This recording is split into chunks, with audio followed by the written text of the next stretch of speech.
Hey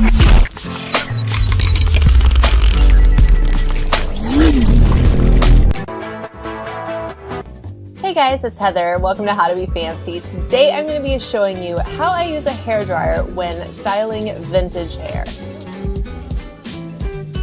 Now because I do so much with my hair, I usually let it air dry, but once a week I do a hair mask on my hair. Usually it's Olaplex or something like that. So I put it on my head, put my little shower cap on, and then set the hairdryer to the warm setting. Do that for about 30 seconds around the head to really help activate that hair mask. For my next trick, you'll need the little concentrating nozzle. This is what I like to do over any sort of hair set, whether it be hot rollers like this or anything else. I just take a sheer scarf to give a little protection, and then take the hairdryer on the cool setting and run it over the head for just a few seconds, and that really helps to lock in all of those curls and give you a good strong set. And finally, once you've got everything all brushed out and ready to go for the day, I give it a good spray and then take that same cool setting and just use it to really smooth out any flyaways. You can do this if your hair is up on the nape of your neck, but I like to do it around my curls just to really lock those into place so that they don't go moving anywhere.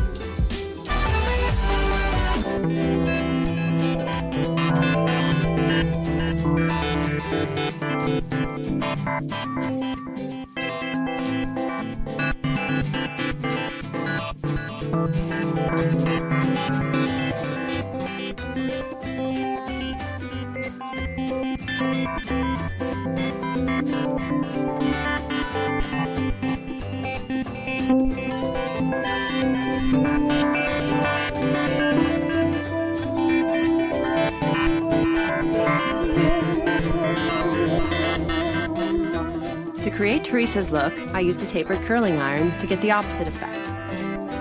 The effect is one of reduced volume at the base while making natural-looking waves down the length of her hair. I then open those waves, working them with my hands, and the result is a really nice, natural-looking movement.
Given that we're a group that has been working in this industry for years now, we have experimented with Elcom hair care tools, and they are truly very professional tools.